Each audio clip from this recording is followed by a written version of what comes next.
Derek and Owen moved to Charlotte the same week, both 41, both starting from almost the same bank balance. Derek signed a lease. Owen signed a mortgage. For the first 2 years, Owen looked like the one who had figured something out. He had a yard. He mentioned equity at least twice a month, usually unprompted. Derek just had a rent check and a brokerage account nobody at the office knew about. 5 years in, something quieter happened. Owen stopped bringing up the house at dinner. Derek stopped feeling like he owed anyone an explanation. Neither of them had run the actual number, the one that tells you which decision was right and exactly when it became right. The math doesn't care who feels more confident. Let's keep this fair before we run anything. Same age, 41. Same income, $68,000 a year. Same starting capital, $65,000 each. Same city, same era, same quality of home. Owen buys a house priced at $365,000. He puts down 15%, financed at 6.75% over 30 years. Derek rents a comparable place for $1,950 a month. Every growth number from here is a historical average, not a promise. The stock market assumption is 7.5% a year. Home appreciation is 3.2%. Rent growth is 3%. Change any one of those, and the year we land on later changes too. Here's the thing about the first year. Owen's move-in day looks like a win by every visible measure. He has a driveway. He has a door he's allowed to paint. His coworkers nod with something like respect when he mentions the closing. Derek's move-in day is a Tuesday afternoon and a set of keys handed over by a property manager who forgets his name twice. At a barbecue that spring, someone asks Derek, not unkindly, when he's going to stop throwing money away. He gives a short answer. They nod politely and change the subject. On paper, that's a win for Owen. In practice, it isn't. Not yet, because nobody at that barbecue has seen either of their account balances. Which brings us to the actual question this video answers. Not who feels better in year one. When does one of them actually pull ahead in net worth? For good, given the numbers we just agreed to. Most people picture this as a finish line.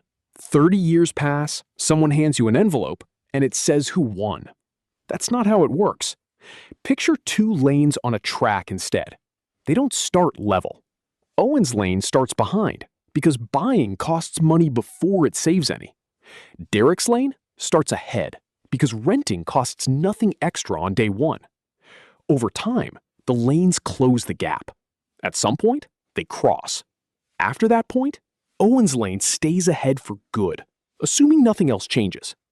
That crossing point is the only number that matters here.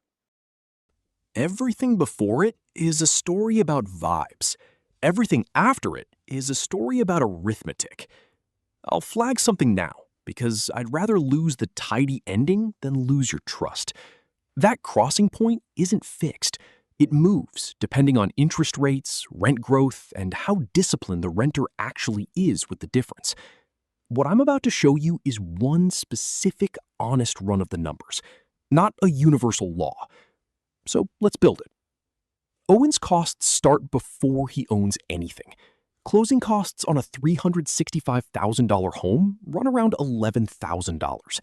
That's inspection fees, loan origination, title work, the stack of paperwork nobody reads closely at the table. Because he put down less than 20%, he also owes private mortgage insurance. That's roughly $200 a month, sitting on top of his loan payment for no reason other than the size of his down payment. His principal and interest payment lands around $2,000 a month. Add property tax, add homeowner's insurance, add a maintenance budget of 1.5% of the home's value a year, and his real monthly number is just over $3,000. Then it's the 2nd August. The water heater fails on a Sunday, the way they always seem to. The replacement quote is $1,900. He can't wait a week to think about it, because there's no hot water and 2 kids who need showers before school. Derek's total monthly cost is his rent, $1,950, plus renter's insurance that barely moves the needle. When something breaks in his unit, he sends a text to a property manager and goes back to watching television. The difference between what Owen actually spends and what Derek actually spends is over $1,000 a month in year one. That gap doesn't vanish. It either gets invested or it gets spent on something else entirely.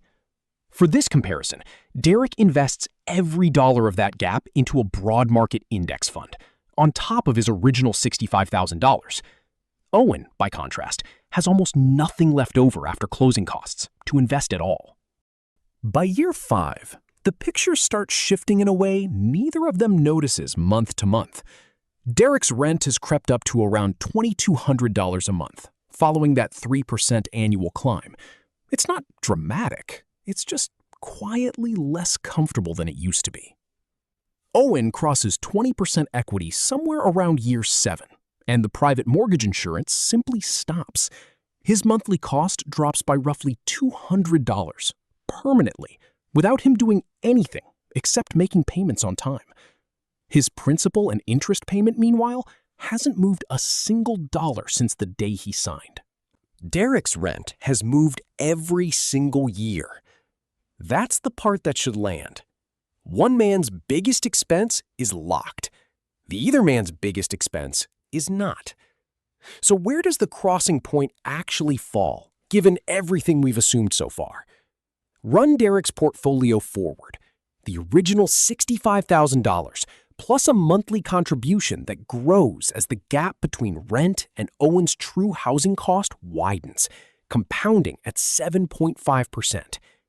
Run Owen's position forward too, his equity building slowly against a $310,000 loan, plus his home's value climbing at 3.2% a year, minus what he still owes the bank.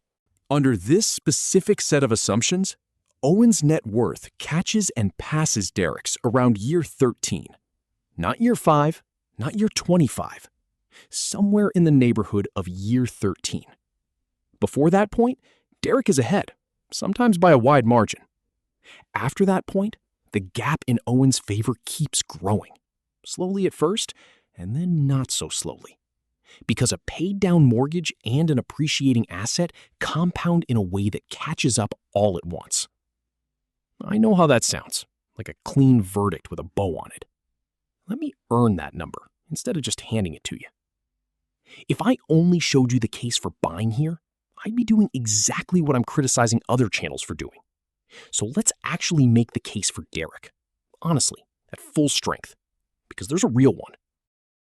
Derek's version of this decision looks worse on a whiteboard and better in actual daily life for a long stretch of years. He never has to think about a roof. He never loses a Saturday to a plumber who's running late. If his job moves him to another city, he gives 60 days notice and he's gone. No listing agent, no staging, no 6% commission eating into a sale. His liquidity is real, not theoretical. If the market has a rough year and he needs cash, it's sitting in an account he can touch, not locked inside walls he'd have to sell to access. Owen, by comparison, is one bad year away from being house rich and genuinely short on cash, with no easy way to convert a portion of his home into groceries.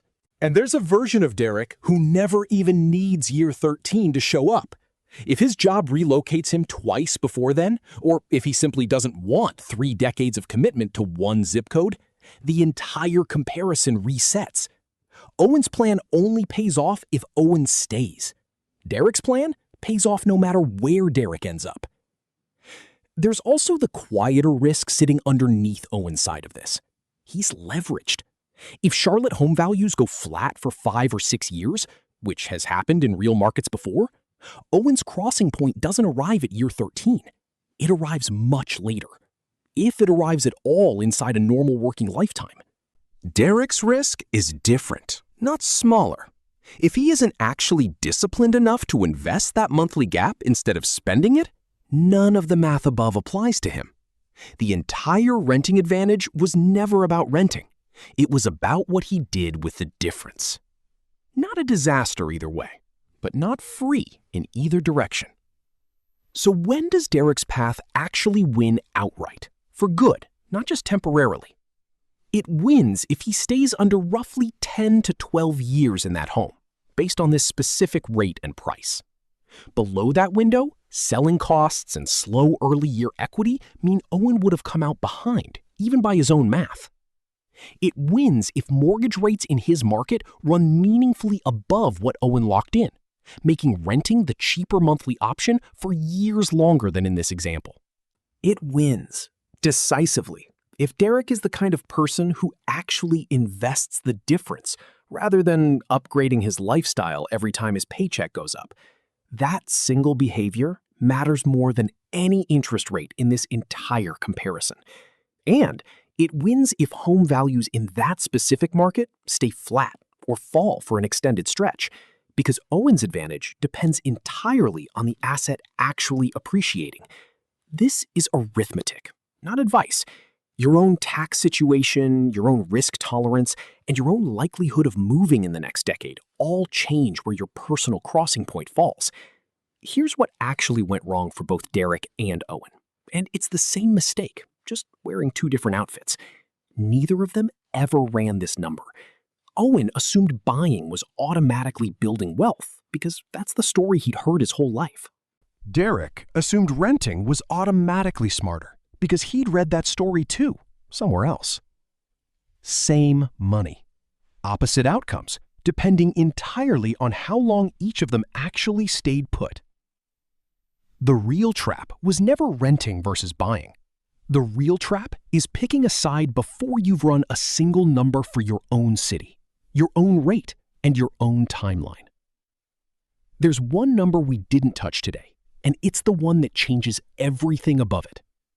What happens to this exact comparison once you add taxes in a state that actually taxes income against a state that doesn't? That's the next video.